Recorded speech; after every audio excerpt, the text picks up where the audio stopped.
It's from the publisher of The Christian Advocate. Why is he writing you? He wants to meet. Are you enjoying your stay in New York? I'd love to tell you all about him. Who'd object to that? Oh, Henry, must you live on in your child? Can you not set her free, for pity's sake? Having a new rail station in the city isn't as popular as we'd hoped it might be. Mrs. Morris is leaving. I thought you were honorable men. Not too honorable to miss the chance of a fast buck, of course, but not greedy, dirty thieves. Mr. Russell. But you have tried to get the better of me. How could I allow that to go unpunished?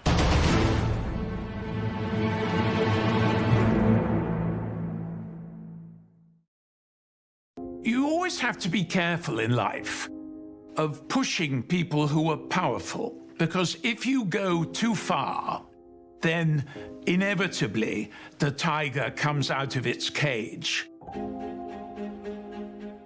So the pair of you decided my wife's ballroom was not good enough to raise money for your charity. His wife has been insulted, and that he won't forgive.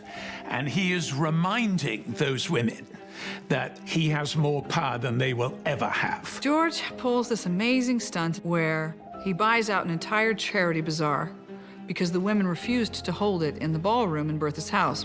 Here's $100, on one condition. You will also close and dismantle your stall.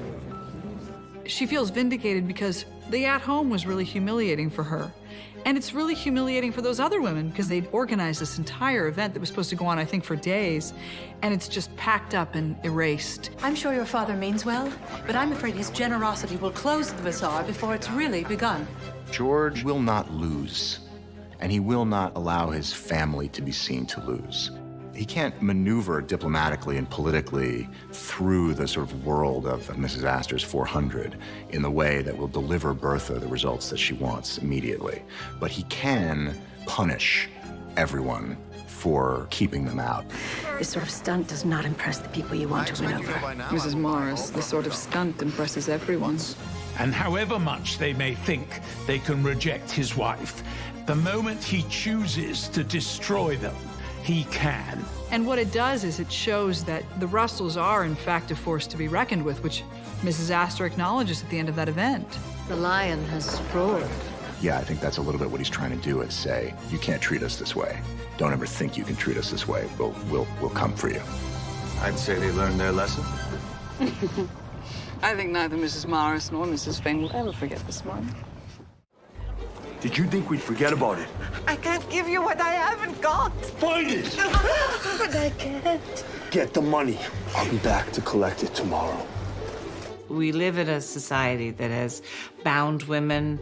You know, our corsets are holding us in, our bustles to deal with this. So how do you release? And I think part of my secret is finding something that gives me some kind of thrill outside of a conformity. In my instance, you know, my gambling addiction. Take it, please. I don't want your junk. I want the money. Mrs. Bauer? What's happening? You don't want to be weak. You don't want to be vulnerable. It hurts very much to have to ask for help. You just have to get them back into the silver cupboard. But how will I manage it? How will you manage what? You don't want to be involved. But we do get to have these interesting moments downstairs in the basement when Peggy is with the service staff. And there does seem to be a real trust that develops between them. And Peggy, I think, is in the same boat. We're outside. Like Mrs. Bauer, Peggy is more a recent comer. And you think, oh, I know there. I've been there. I will come to her defense a bit. Why did you say we were late for Mr. Riggs? Did I? I meant she was late. But then why say we? Oh, for heaven's sake. She kept Miss Mariam company so she could say goodbye to an old friend. I was just asking. Well, don't. Someone slightly neutral that's in the house that's kind and smart.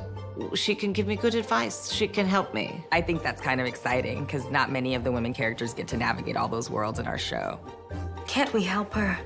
They like her so much downstairs, and I'd hate to see her sacked. But, you know, what she learns is, you know, all we have is each other. She's been foolish by her own admission, but she means to do better in the future. Let us pray.